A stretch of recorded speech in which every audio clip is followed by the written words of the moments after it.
Hola amigos, buenas tardes. Les saluda Sara Abu Sabah y siendo las 3 en punto de la tarde, aquí en Cuerpo Médico estamos listos para darles la bienvenida, pero también para desarrollar muchísimos temas de gran interés, no solamente en nuestro Perú, sino también en otras partes del mundo. Y por supuesto, saben ustedes que soy nutricionista y el día de hoy queremos compartir nuestras líneas telefónicas para que ustedes tengan la oportunidad de poder resolver cualquier inquietud que se les haya quedado sobre la alimentación y por supuesto la buena nutrición. Pero me voy a poner un poquito seria en este momento porque el día de hoy es un día de cifras, es un día que tenemos que tomar conciencia y visibilizar un problema que se extiende, como les decía, en todas partes del mundo. Se trata de la violencia contra la mujer. El día de hoy, 25 de noviembre, se celebra internacionalmente el Día de la Eliminación de la Violencia contra la Mujer. Y saben ustedes, nuestras cifras no son alentadoras. El INEI ya nos está comentando que justamente el 63% de mujeres a partir de los 15 años y hasta los 49 años ha sufrido alguna forma de violencia. Y ya el Instituto de Opinión Pública de la Universidad Católica nos habla de que 7 de cada 10 mujeres a nivel nacional ha sufrido en algún momento de acoso. Pero estas cifras siguen justamente incrementándose y registrándose en diferentes instituciones. El Ministerio de la Mujer y de Poblaciones Vulnerables nos hablaba ya en el año 2020 que más de 63.000 mujeres sufrían justamente algún tipo de violencia, de los cuales más de 23.000 eran niños, niñas y adolescentes. Algo triste también que ocurre es que justamente este tipo de problemas empieza a normalizarse. Algunos hogares piensan que no pasa nada, que es normal entender que niños de 10 años pueden ser violentados. Pero, ¿qué pasa? ¿Qué hacemos? ¿Cómo la sociedad responde? ¿Cómo afecta nuestra salud mental? Es un tema que hoy queremos abordar, pero junto a cada uno de ustedes, porque sus preguntas nos van a ayudar muchísimo a entender este problema, pero sobre todo a buscar soluciones. Y no solamente lo vamos a abordar aquí en el estudio, sino que también Aura tiene mucha información interesante que compartir con nosotros. Ella está en el Centro de Salud Mental San Sebastián en Chorrillos, lista para poder compartir con nosotros información muy buena que nos va a enriquecer. Aura, ¿cómo estás? Sarita, qué bueno escucharte. Y bueno, también sumarme, es lamentable tener esas cifras justo las que mencionas en torno a este día que es tan importante. Y no solamente debería ser un 25 de noviembre, sino debería ser una práctica constante el tema de poder eliminar la violencia contra la mujer. Esto creo que depende mucho de las bases familiares, de la educación, de la formación y cómo afrontamos este problema para que día a día podamos llevarlo mucho mejor y poder promover una salud familiar. Porque justamente por eso estamos aquí en el Centro de Salud Mental de San Sebastián en Chorrillos, donde la DIRIS Lima Sur también está tomando algunas medidas, implementaciones junto con el MINSA para poder abordar, tener una consejería hacia las familias, hacia las mujeres, hacia todos los ejes justamente de este núcleo familiar. Y eso es lo que vamos a conocer el día de hoy. Sumándome un poco a tus cifras, la ONU nos menciona también que cada 11 minutos, y esto es muy lamentable de mencionar, pero es necesario, cada 11 minutos muere una mujer o una niña a manos de un familiar. Definitivamente son cifras bastante alarmantes, pero tenemos programas como este aquí, Cuerpo Médico, para invitar a la prevención, para poder informarnos de manera adecuada y para poder hablar y abordar la salud mental. Así que bueno, Sarita, vamos a conocer un poco al especialista que me va a acompañar el día de hoy. Vamos a desarrollar la información y vamos a ver qué terapias y qué asistencia brinda el MINSA, en este caso con la DIRIS Lima Sur, para poder proteger a las familias de Chorrillos. Y bueno, no solamente aquí, debería ser esto a nivel nacional y a nivel mundial. Pero vamos a empezar por este Centro de Salud Mental San Sebastián. Sarita. Gracias, Aura, y por supuesto vamos a estar en comunicación constante contigo, pero sobre todo con las llamadas de nuestros televidentes. Así que desde ya les comentamos que nuestras líneas telefónicas están totalmente disponibles para que ustedes puedan participar con sus consultas, sus opiniones, pero sobre todo de alguna manera contribuir con la resolución de este problema que por supuesto nos afecta a todos y cada uno de nosotros. Hombres, mujeres, incluso podemos incluir a los niños porque ellos también contribuyen con la prevención en la medida que tienen aprendizaje. De esta manera, amigos, vamos a dar inicio al programa el día de hoy. Vámonos a un corte chiquitito, pero regresamos con todo para ustedes. Ya volvemos.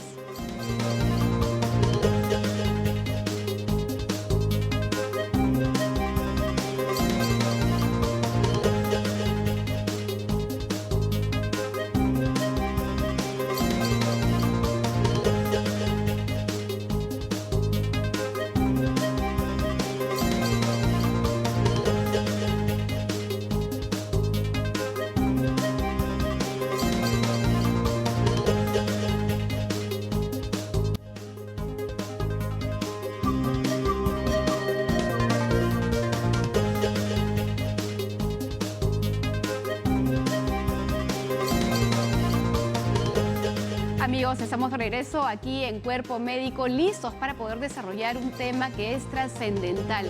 No solamente porque afecta a muchísimas mujeres, sino que afecta a la unidad familiar, que es el primer grupo social de la humanidad. Lo que le pasa a cualquier integrante de la familia repercute en ese círculo social primero, pero que luego se va extendiendo a toda la comunidad. Es por eso que Aura justamente está en un centro de salud comunitario con información muy importante para todos nosotros. Aura, te escuchamos muy atentos. Así es, Sarita, tal como tú lo mencionas, hay que empezar a resolver los problemas, a tratar los problemas, a abordar estos casos desde el núcleo familiar, que es un entorno bastante importante y debería ser un entorno seguro para los niños y para todos los que forman o conforman esa familia. Por eso, para poder hablar un poquito de qué acciones se están tomando en torno al Ministerio de Salud, y en este caso con la DIRIS Limasur, estamos con la doctora Benilda Velázquez, que es coordinadora de la Estrategia de Salud Mental de la DIRIS Limasur, que pertenece al Ministerio de Salud. Doctora Benilda, muchísimas gracias por recibirnos, por tocar un tema tan sensible y tan importante que lo abordamos hoy, pero que es un trabajo diario, ¿verdad? Que no termina mañana ni empezó ayer, sino que es un trabajo arduo y constante de parte de todos los especialistas que forman parte, valga un poco la redundancia, de todo el equipo que se despliega. Bueno, primero es saber qué medidas se han implementado a lo largo de todo este tiempo para poder atender los casos de violencia, justamente hoy, 25 de noviembre. En DIRIS Limasur nosotros hemos implementado 16 módulos especializados en la atención de violencia intrafamiliar. Estos módulos están dentro de los centros de salud mental comunitario y están en el primer nivel de atención, en los centros de salud, en los puestos de salud y en los maternos infantiles. Por ejemplo, este centro en el que estamos, ¿en qué categoría está inmerso de los que ha mencionado? Bueno, todos los centros de salud mental comunitario tienen un nivel de categoría 1, profesionales especialistas en la atención de salud mental que implica los problemas relacionados a violencia. Estamos viendo aquí una pequeña campaña, nos hemos organizado de alguna manera también para poder abordar el tema. ¿Qué es lo que nos puede contar? ¿Qué es lo que estamos viendo aquí? Hay un tema de consejería, de charla, de equipo, de apoyo, soporte. Claro, hoy es 25 de noviembre y es el Día Internacional de la Eliminación de la Violencia contra la Mujer, y no solo hoy, sino todos los días los centros de salud mental comunitarios vienen implementando o iniciando actividades de prevención, de promoción de salud mental, incluida la violencia, ¿no? El día de hoy se trata de sensibilizar y concientizar a la población en general sobre temas en violencia y sobre no callar, ¿no? Hablar, pedir ayuda, que es eso bastante importante. Ahora, para poder llegar a este punto de poder conversar normalmente o buscar el soporte o la ayuda de un especialista, hay un trabajo arduo de por medio, ¿no? Sabemos, y es algo que no vamos a dejar de mencionar, es que durante el periodo de pandemia, que hasta el día de hoy seguimos, no bajemos la guardia, los niveles de violencia en casa incrementaron notoriamente, no solamente a nivel nacional, sino a nivel mundial. ¿Qué acciones, a pesar de estar a distancia, logró tomar la DIRIS Limasur para poder abordar estos problemas y poder también plantear un plan que hoy en día se viene aplicando? Podríamos mencionar que a comparación del año pasado, del 2021, los casos de violencia hasta la fecha han aumentado en un 10%. Y es lamentable porque aún no termina el año y vemos este gran incremento que ha habido. Durante la pandemia, los centros de salud mental comunitario, los módulos de violencia y los centros de referenciación de atención de violencia nunca han parado. De hecho, lo que se ha hecho es fortalecer el recurso humano que integran todo este equipo de violencia y también esta atención que es domiciliaria, atención articulada con las diferentes instituciones que manejan los temas de violencia.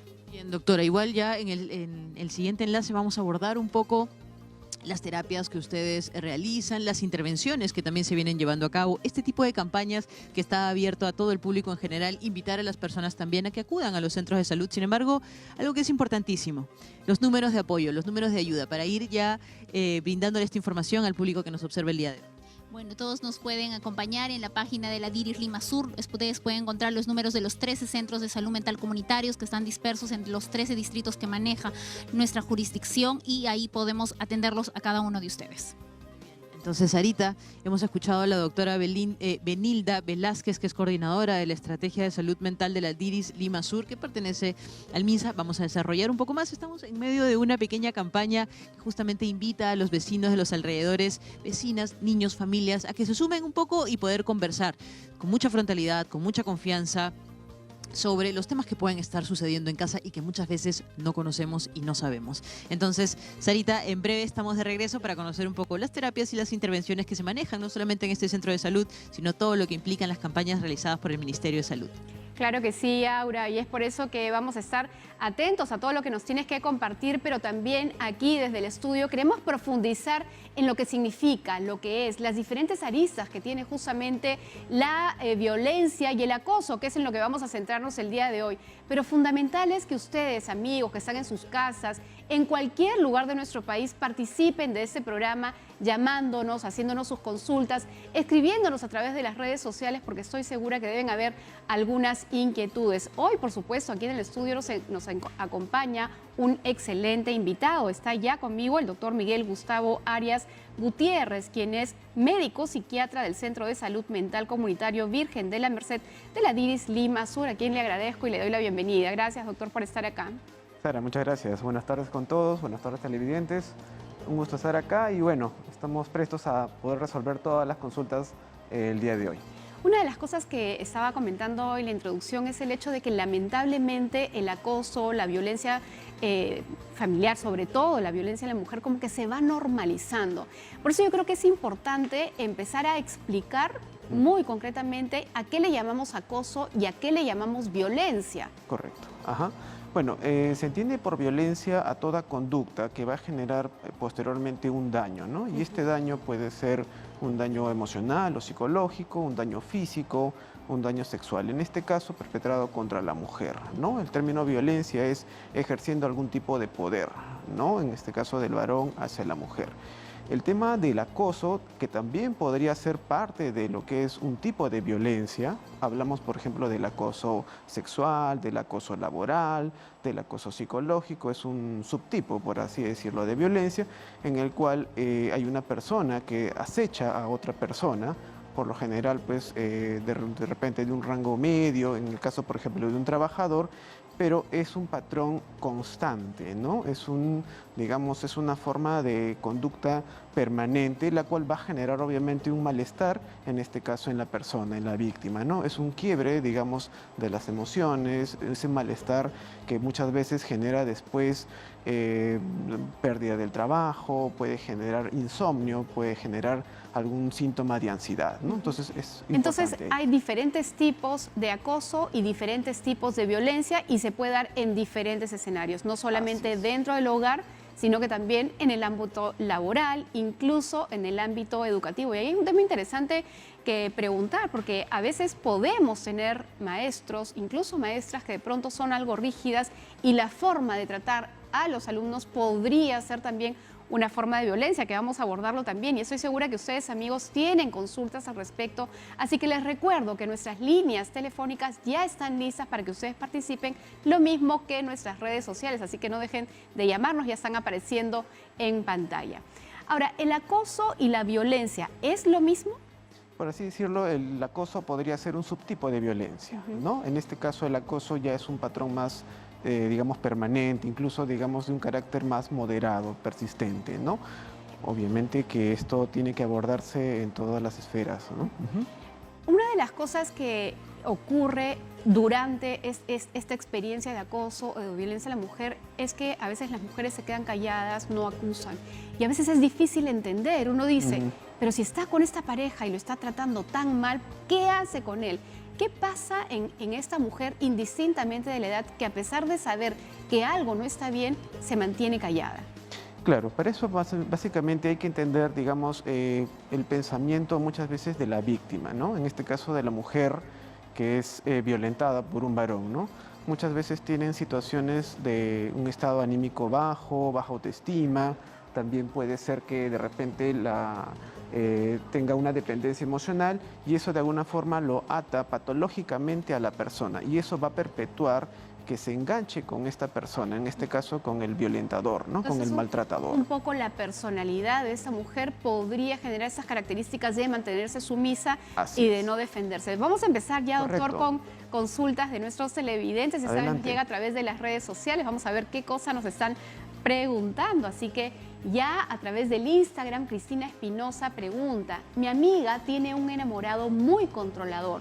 él siempre la cela y la revisa el celular. Yo le digo que lo que hace su enamorado está muy mal, pero ella no entiende. Estoy preocupada de que esta situación se salga de control. ¿Cómo la puedo hacer entrar en razón, doctor? Es una muy buena pregunta y dicho sea de paso, una situación frecuente. Muy frecuente, ¿no? Básicamente es lo que siempre pasa en una relación, ¿no? Sobre todo cuando ya hablamos de un celo, muchas veces del celo patológico, entonces ya en este caso el violentador empieza ya a invadir el espacio personal, en este caso de la mujer, controla, por ejemplo, sus redes sociales, el celular, ¿no? Entonces, en un afán de quedar bien, muchas veces la mujer, pues, tiene que ceder ante, digamos, esta demanda de su pareja, ¿no? Entonces, va a llegar ese malestar, ¿no? Cristina, que es quien nos ha escrito, ella dice, ¿cómo convenzo a mi amiga? ¿Es posible que alguien la convenza? Bueno, en verdad es factible poder convencerla, ¿no? Pero creo que más que todo sería el que pueda de repente darle un espacio, ¿no? De escucha activa, ¿no? De repente poder orientar a que pueda buscar algún tipo de apoyo profesional. Recordar que muchas veces en ese momento la persona está pues embelesada por las emociones, ¿no? Entonces se deja guiar mucho por, en todo caso, el amor, la frustración, la cólera que pueda haber en una relación disfuncional, ¿no? Pero usted dijo algo muy interesante que tiene que ver con la forma de ser de la persona, ¿no? Yo le decía, ¿por qué a veces la mujer se queda sumisa? En este caso de esa chica, que es una adolescente, al parecer, que está, digamos, sometida un poco a mantener las conductas del enamorado, de revisar el celular, etcétera, etcétera. ¿Qué tipo de personalidad, qué forma de ser de la mujer la hace vulnerable? Claro, por ejemplo, cuando hablamos de personalidades que, bueno, se habla por lo general a partir de los 18 años, ¿no? Pero ya dentro de la adolescencia se va formando ya ciertos caracteres o rasgos de personalidad, ¿no? Hay las personalidades inestables, las personalidades limítrofes, las personalidades dependientes, las personalidades ansiosas. Los peruanos siempre nos hemos caracterizado por ser un mix, ¿no? Tenemos un poquito de cada tipo de personalidad, ¿no? Entonces, muchas de estas personalidades disfuncionales nos llevan a tener un malestar, Me ¿no? pregunto si la personalidad, uno nace con esa personalidad o esa personalidad se desarrolla en el tiempo. Y antes de que me responda a esa pregunta, vamos a darle oportunidad a otra consulta que nos hacen a través de las redes sociales. Vamos a ver qué nos están preguntando desde el WhatsApp. Omar Alba. Creo que mi tía sufre de violencia verbal. Mi tío la trata mal, siempre le grita, le insulta y se refiere a ella con palabras soeces. Mi tía solo atina a bajar la cabeza y no decir nada. ¿Por qué no se aleja de él a pesar de recibir ese trato? Seguimos con la misma interrogante, doctor. Así es, ¿no? Y esto tiene que ver mucho con los estereotipos de género, ¿no? El tema de repente de un estilo de crianza bastante rígido, ¿no? Que se veía bastante en épocas de repente de nuestros abuelos, nuestros bisabuelos, y esto ha ido pasando de generación en generación, ¿no? Muchas veces el estereotipo del rol de género, ¿no? De que el varón tiene que mandar a la mujer, de que la mujer tiene que quedarse en casa, cuidar a los hijos, de que tiene que tener una conducta sumisa frente al varón, ¿no? Entonces, se ve bastante, ¿no? Que en este caso la mujer tiene que soportar, digamos, una conducta bastante machista, bastante rígida y sobre todo bastante violenta, en este caso del esposo, ¿no? Excelente. Entonces, hasta el momento de lo que podemos dilucidar de esta conversación, doctor, es que la personalidad, la forma de ser de una persona que tiene que ver incluso con cómo la han criado, que tiene que ver con ser, por ejemplo, una crianza de repente muy rígida, muy totalitaria, podría justamente ayudar a que las mujeres sean más vulnerables. Y por otro lado está el tema de la idiosincrasia de nuestra cultura en general, que son, digamos, puntos que vamos a seguir profundizando, doctor. Pero antes nos vamos a Chorrillos, que Aura tiene más información para compartir con nosotros. Aura. Así es, Sarita. Bueno, definitivamente hemos estado escuchando con bastante atención las palabras del doctor sobre el tema del acoso, sobre el tema de la violencia, sobre el tema de que a veces, pues, dentro de la familia se calla muchas de la realidad.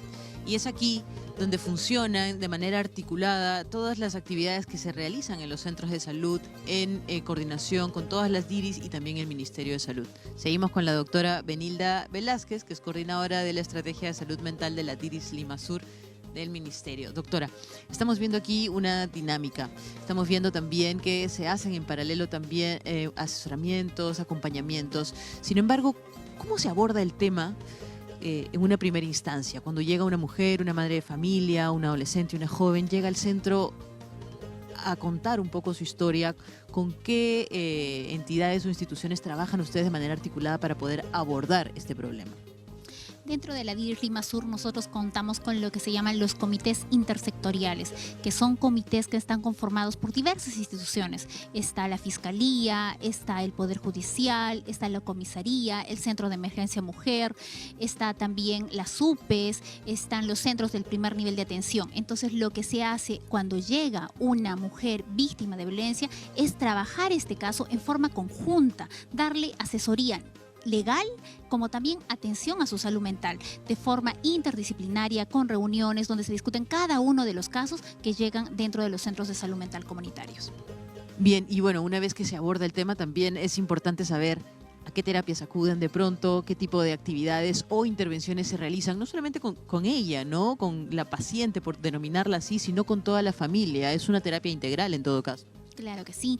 Dentro de los módulos de violencia nosotros contamos con las psicoterapias cognitivos conductuales, individuales, también tenemos las psicoterapias de tercera generación, las psicoterapias de familia, los grupos de ayuda mutua y también tenemos los grupos de intervención a agresores, los grupos de intervención a niños, niñas, víctimas de abuso sexual y también los grupos de intervención en violencia escolar.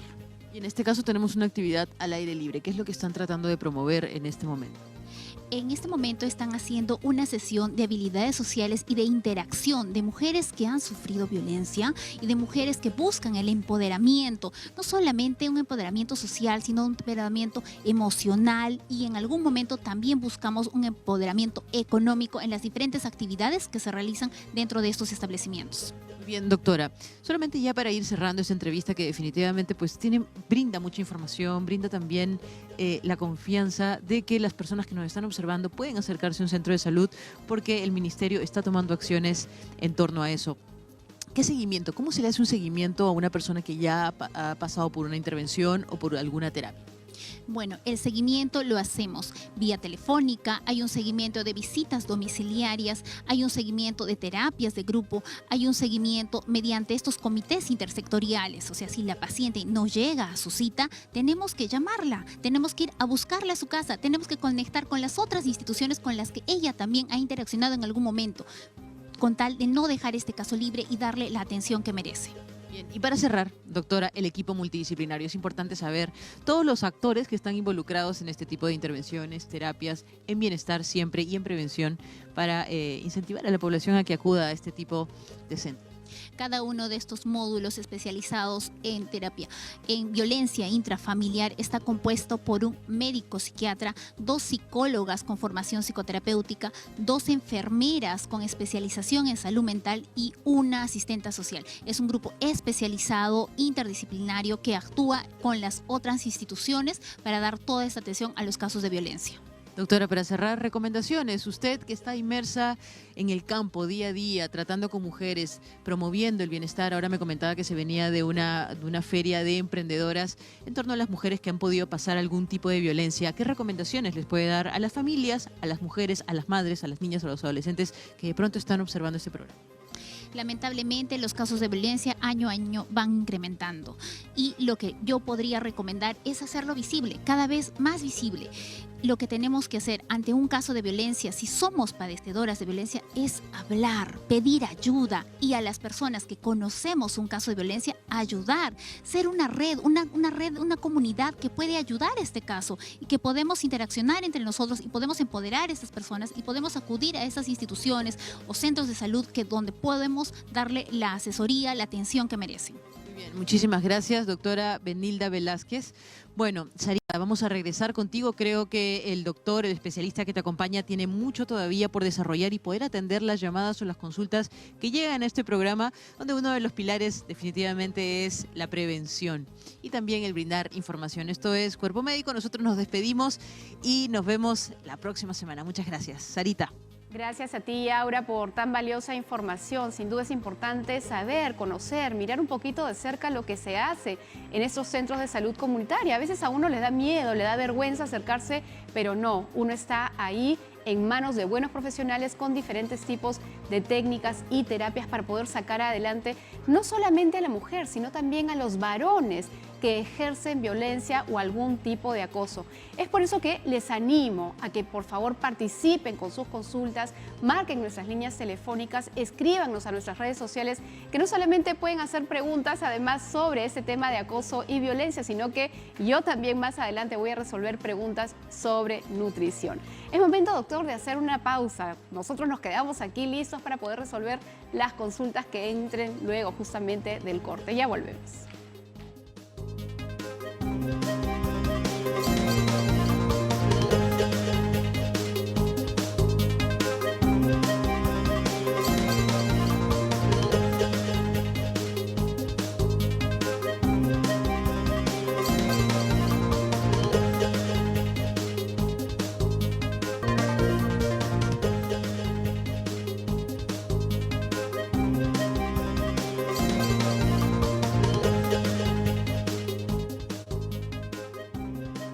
Con 31 minutos de la tarde, amigos, estamos de regreso aquí en Cuerpo Médico y les recordamos que el día de hoy es el Día Internacional de la Eliminación de la Violencia contra la Mujer.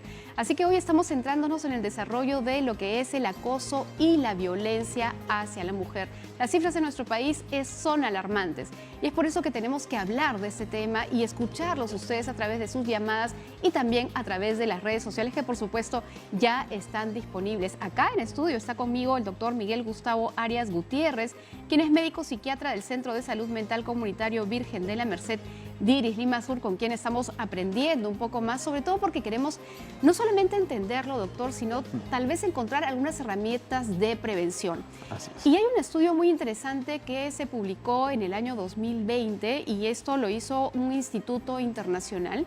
Y lo que hicieron fue entrevistar a diferentes transportistas y en esta oportunidad eran de Caraballo y de Barrios Altos. Y el 80% de los entrevistados afirma que es responsabilidad de la mujer mantener los límites y el respeto para no ser violentadas, ¿no? Pero, ¿qué pasa si la mujer simplemente no se defiende o no sabe marcar los límites? ¿Da derecho a que el varón pueda acosarla o maltratarla de alguna manera? Es un tema también de lo que hablábamos sobre la idiosincrasia que hay en nuestro país. Así es, no, netamente es justo lo que menciona usted, ¿no? El patrón de pensamiento, ¿no? Bastante machista, un patrón de pensamiento, como decimos, a la antigua, ¿no? En base a la crianza, ¿no? En la cual el varón normalmente debería, entre comillas, ejercer el rol, ¿no? Parental, ¿no? El rol de superior frente a la mujer, ¿no? Y eso obviamente está totalmente desfasado, ¿no? En este caso que usted me pone, sí, en algún momento escuché y es importante aclarar pues de que la mujer en esos casos, en ese contexto, tiene toda la libertad de poder asistir a los centros de emergencia mujer, a los centros de salud mental comunitarios, porque de alguna forma se está propiciando el tipo de violencia psicológico y bueno, probablemente también la violencia física, ¿no? De hecho, doctor, en nuestra capital es una de las regiones donde mayor prevalencia de violencia a la mujer existe. No somos el único lugar, hay otras latitudes también en nuestro país, pero vamos con las consultas. Vamos. Ya está Mercedes desde Surco haciendo una pregunta. ¿Cómo estás, Mercedes? El doctor te escucha. Buenas tardes, doctor Abusabá, doctor, ¿cómo está? Hola, Mercedes. Bueno, una consulta era compartir una mala experiencia que tuve, una mala experiencia laboral hace más de 22 años más o menos. Yo trabajé de especialista legal en el Poder Judicial y había un juez que me acosaba laboralmente. Y entonces me acosaba sexualmente en el ámbito laboral. Y en esa época no había herramientas de defensa como hay ahora la ley de acoso laboral, no había sindicato tampoco. Claro. Tuve solamente que renunciar. Pero ahora ya hay, bueno, afortunadamente ya hay herramientas que pueden hacerse valer. Así es. Mercedes, gracias por compartir con nosotros. Imagino que lo que querías era simplemente contarnos, ¿no? Que has vivido esa experiencia, que antes no habían las herramientas, pero hoy día las hay. Y ahí va una pregunta muy importante. Si yo soy víctima de violencia, ¿qué debo hacer? ¿Cuál es el 1, 2, 3? Claro, si estamos en un momento en que estamos dentro de la violencia, o sea, estamos, por ejemplo, en la casa, ¿no? Con el violentador, ¿no? Es, por ejemplo, la noche, ¿no? Hay, por ejemplo, números, ¿no? de emergencia, las cuales uno puede llamar, el 113, opción 5, la línea 100, ¿no? Pero también se elabora un plan de seguridad, que eso, bueno, se explica cuando ya la persona, en este caso, acude a un centro de salud mental comunitario o algún centro donde pueda recibir algún tipo de ayuda, ¿no? Doctor, pero acá en nuestro país hay una realidad que es lamentable porque no siempre la justicia llega rápido y no siempre tenemos la ayuda en el momento, ¿no? De hecho, se han reportado muchos casos de mujeres que finalmente van a alguna comisaría para poder hacer su denuncia y simplemente esto se demora, a veces van con los niños y tienen que regresarse y ya no vuelven, ¿no? Así es, ¿no? Si yo estoy en casa, sé que vivo en un hogar violento o estoy en una situación difícil, ¿hay herramientas, hay alguna manera de cómo en ese paso, esa experiencia, esa vivencia, qué le decimos a esta mujer para que vaya reponiéndose, recuperándose emocionalmente o saber afrontar ese momento difícil que le toca vivir? Claro, en ese momento, por ejemplo, en que el violentador está pues frente a la mujer, bueno, es mejor pues estar, digamos, buscar algún tipo de ayuda, de repente por ahí llamar, digamos, a algún familiar, siempre tener a la mano de repente el número de repente de la policía, de un amigo o algún conocido que uno sabe que puede en ese momento estar presto para poder auxiliarlo, ¿no? O en lo más fácil que en ese momento puede hacer, si es que el riesgo de violencia es innato, es, digamos, de momento sí, salir, ¿no? Escapar. Es lo que se recomienda, ¿no? La mujer o la niña que es violentada, en el caso de la niña me imagino más, ¿se afecta de alguna manera su desarrollo, su capacidad cognitiva, su capacidad de pensar, su memoria, su capacidad de respuesta? ¿Se afecta en un entorno de violencia? Sí, claro que sí. Cuando hablamos siempre de víctimas de violencia, hay la víctima, digamos, en este caso la mujer, la mamá, la esposa, y hay las víctimas indirectas, que en este caso son los hijos, los otros familiares, ¿no? Entonces, los hijos también absorben toda esa violencia, ¿no? Sobre todo la ejercida del papá hacia la mamá, por ejemplo, ¿no? Y esto va calando en la vida anímica, va alterando bueno, comienza siempre con problemas, por ejemplo, a nivel académico, después va aislándose, va perdiendo el apetito, va alterándose el sueño y finalmente el estado de ánimo va alterándose, ¿no? Lo que De entrando en una hecho, depresión. en alguna oportunidad también revisé algún estudio que demostraba que aquellos niños que vivían en un entorno violento son niños que además crecen menos en talla. Así que la evolución, el desarrollo de estos niños violentados, por supuesto, también se afecta. Vamos a continuar, amigos, con más consultas, esta vez a través de nuestras redes sociales. Vamos a ver qué nos están preguntando. Andrea Méndez desde el Facebook dice: trabajo rodeada de hombres por mi carrera y ellos siempre hacen chistes en doble sentido, a pesar de que yo estoy presente. Estoy incómoda y siento vergüenza de decirles cómo me siento. ¿Cómo debería afrontar esta situación? Andrea, muchísimas gracias por esta pregunta. Tal vez no eres la única, Andrea. ¿Qué podemos decirle, doctor? Así es. Bueno, de hecho que estamos ante una situación de un tipo de acoso, ¿no? El famoso sexting, ¿no? Que son mensajes, a veces no directamente, ¿no? Enviados en este caso a la mujer, pero también son mofas, son chistes, son indirectas, como bien nos relata, ¿no? La televidente, ¿no? En ese caso sí es importante de que ella pueda asistir a algún centro de salud, pueda recibir algún tipo de asesoría psicológica, porque lo que se busca es un poco también el tema del empoderamiento, ¿no? El poder doctor, decir hasta aquí nomás. Disculpa que le pregunte de esa manera, pero si yo estoy en ese escenario y me dicen, bueno, anda a un centro a buscar una ayuda psicológica, yo diría, pero ¿por qué soy yo la que tengo que ser atendida cuando es este grupo el que está atentando contra mí? Así es. ¿Qué pasaría si de repente se arma de valor y les dice, ustedes por favor se calman un poquito y empiezan a moderar sus chistes? En todo caso, no lo hagan delante mío. ¿Podría ella hacer esto también? Justamente es eso, ¿no? El que pueda ella manejar su habilidad social y sobre todo su autoestima y poder decir hasta aquí nomás, ¿no? Poner el pare, decir, miren, ¿saben qué? Este chiste no me gusta para nada, así que por favor... y ya tiene todo el derecho incluso de poder hacer la denuncia respectiva. Claro que ¿no? sí, yo desde acá me animaría a decirle que trate de buscar ese valor y claro, y si no lo logra, pues ¿por qué no una asistencia psicológica en cualquier centro de apoyo hacia la mujer, que estoy segurísima que va a recibir buen apoyo? Nos vamos hasta Independencia, tenemos una consulta en línea. Buenas tardes. Buenas tardes, señorita. Yo quisiera preguntarle, mire, yo estoy separada del papá de mis hijos y mi hijo tiene 13 años. Entonces el papá lo tiene. Entonces, solamente mi hijito me hace comunicación por el WhatsApp, nada más cualquier cosa, me pide: mamá, necesito leche, mamá, necesito zapatillas, mamá, necesito mochila, necesito algo, yo se lo compro. Lo que pasa es que el papá no lo deja que esté conmigo. Ya hay una resolución, una de la tenencia, o sea, ya pues tenencia compartida supuestamente, pero no salió la tenencia compartida. O sea, le dieron todos los beneficios a él y a mí no.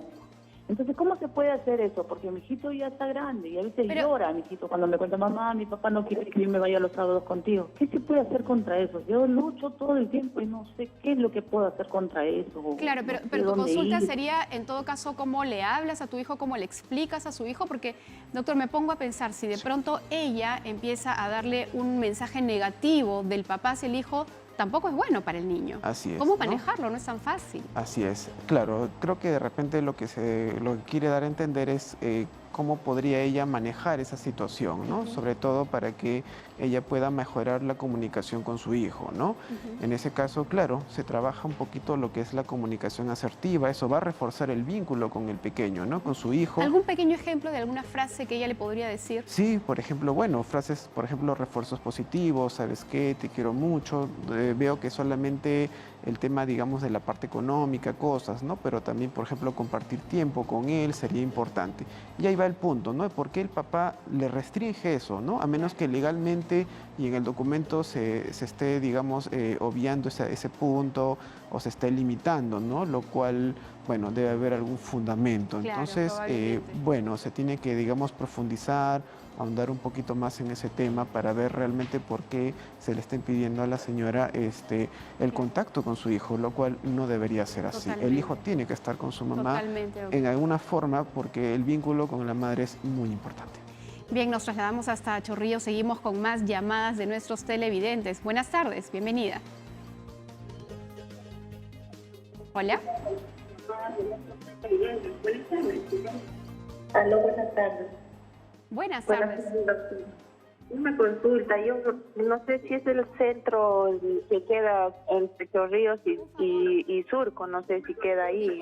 Disculpa que te interrumpa, no te estamos escuchando muy bien. Si pudieras bajar, por favor, el volumen del televisor para poderte escuchar con claridad y así atendemos muy bien tu pregunta.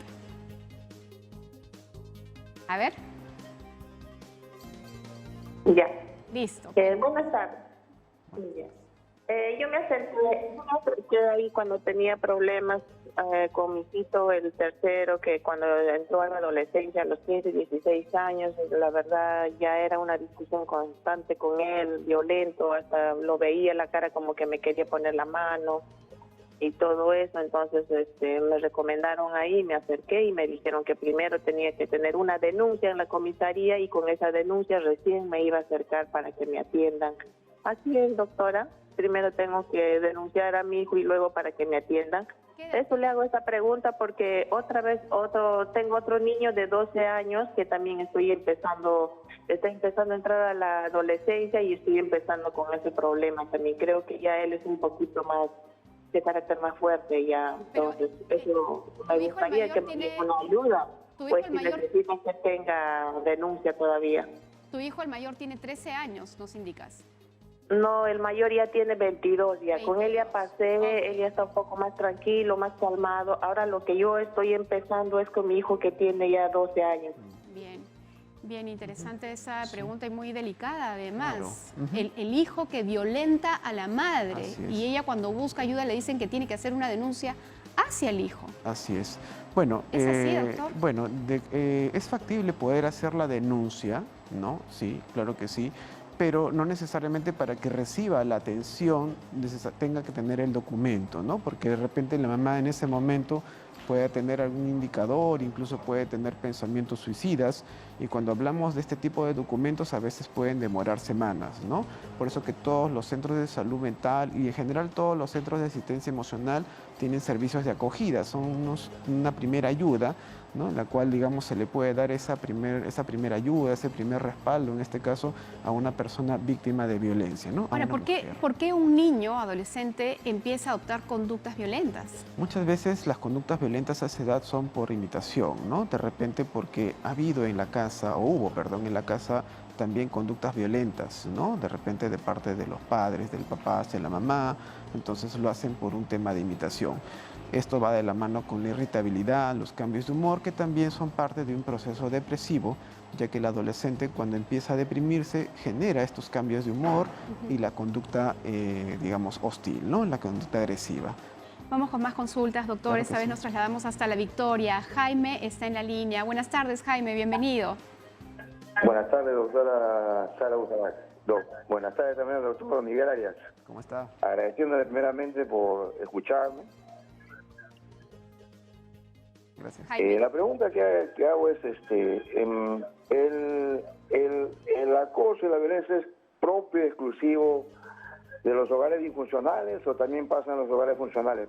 Entiéndase, los hogares disfuncionales, de repente padres separados, padres solteros, madres solteras, divorciados, Claro. o viudos o viudas.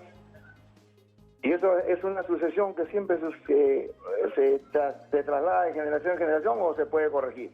Excelente pregunta, Jaime. ¿Qué dice, doctor? Así es. Bueno, en realidad el acoso, digamos, se ve en todos los estratos, puede verse también, digamos, en familias, entre comillas, funcionales, ¿no? No necesariamente el término de funcional implica que los padres estén juntos, digamos, la clásica familia feliz, porque siempre van a haber algún tipo de disparidad, algún tipo de situación conflictiva, ¿no? Y eso puede en algún momento generar algún desbalance, ¿no? Emocional, de repente en los hijos, en relación a la crianza, ¿no? Se ve, por ejemplo, que los padres a veces trabajan, ¿no? Está muy bien, la familia aparentemente bastante funcional, pero dejan de lado a los hijos. Entonces los hijos van creciendo, digamos, sin ese vínculo parental y después crecen con esa sensación muchas veces de frustración por no tener ese primer amor, ¿no? El amor de los padres. Claro. Y pueden ejercer ese rol ya en una etapa adulta, ¿no? Nos ha comentado también que el hecho de la forma de ser de uno, tanto de la persona que es víctima como de la persona que es el agresor, tiene que ver con esta forma de ser. Pero si uno si uno violenta a la persona o la persona es víctima en el tiempo, ¿uno desarrolla una enfermedad de salud mental?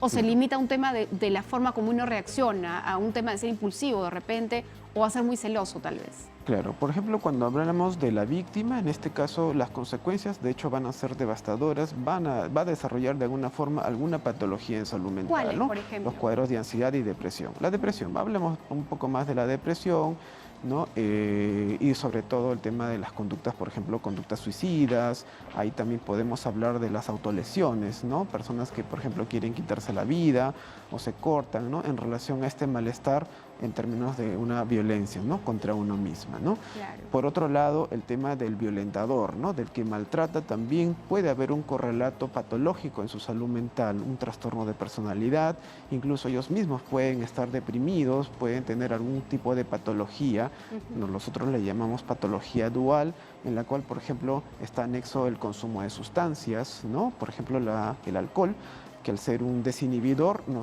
rápidamente nos lleva a la conducta agresiva, Claro. ¿no? Cuando uno está ebrio, que es lo que más se ve, lleva a la conducta Claro, agresiva. Entonces, claro. sí hay mucha relación. Claro que sí.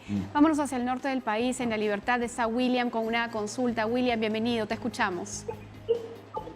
Claro, muchas gracias. Buenas tardes, doctor, doctora. Primeramente agradecerles por el tema que están hablando, que es muy importante, y preguntarles ¿por qué se genera este tipo de abuso en el abusador? O sea, ¿hay algún tipo de patrón psicológico o de alguna manera nosotros podemos darnos cuenta de quién puede estar abusando? Excelente. Porque a veces pasa, ¿no? Claro, claro que sí, William. Nos ha quedado clarísimo tu pregunta. ¿Hay signos de alerta? ¿Podemos identificar a un agresor? Claro, ¿no? Hay algunos indicadores, ¿no? Usualmente, pues, se basa en algunos patrones de personalidad, ¿no? Por lo general, el maltratador, abusador, comienza, por ejemplo, con la víctima, siendo, pues, digamos, teniendo un trato muchas veces cálido, ¿no? Por eso que a veces no se sospecha, ¿no? Pero después ya va ahí, ¿no? Saliendo, digamos, la psicopatología, digamos, la clínica, digamos, de este problema, de este problema público, ¿no? Entonces empieza a ser autoritario, empieza a controlar, empieza a ser celotípico, ¿no? Entonces empieza a comandar. Muchas veces puede ser incluso hasta tener un ego muy alto, ¿no? Es por eso que de repente cuando la mujer quiere imponer alguna idea, simplemente hace caso omiso a la misma e impone sus ideas. Y cuando encuentra esa barrera es donde muchas veces ejerce la violencia, algún tipo de violencia, ¿no? La física. Doctor, y me quedo con eso último que usted ha mencionado y entender que la violencia no se limita a algo físico o al insulto, sino también a las limitaciones que la pareja puede colocarle a alguien persona. No solamente la pareja, puede ser una persona en el ámbito laboral, podría ser incluso algún docente y tantas formas de violencia que se presentan. Doctor, queremos agradecerle muchísimo el haber compartido este espacio con nosotros y estoy segura que muchas de las personas que nos han visto en ese momento tienen ahora un poco más de luces sobre este tema. Nuevamente, muchas gracias. Hemos estado con el doctor Miguel Gustavo Arias Gutiérrez, quien es médico psiquiatra del Centro de Salud Mental Comunitario Virgen de la Merced Diris Lima Sur, y los animamos también a que si tienes algún problema de este tipo, no dejes de acudir a un centro de salud comunitaria que te pueden ayudar, y hay también diferentes líneas de ayuda como la línea 100, que también están ahí profesionales muy capacitados para poderte ayudar. Ustedes, amigos, no se nos muevan, nos vamos a ir a una pausa, pero luego regreso para recibir todas sus consultas sobre nutrición, así que aquí los espero.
Amigos, ya estamos acá listos en ese momento de nutrición donde nuestras líneas telefónicas están totalmente disponibles para ustedes, así como nuestras redes sociales, incluyendo también el WhatsApp para que puedan hacer sus preguntas sobre nutrición y alimentación.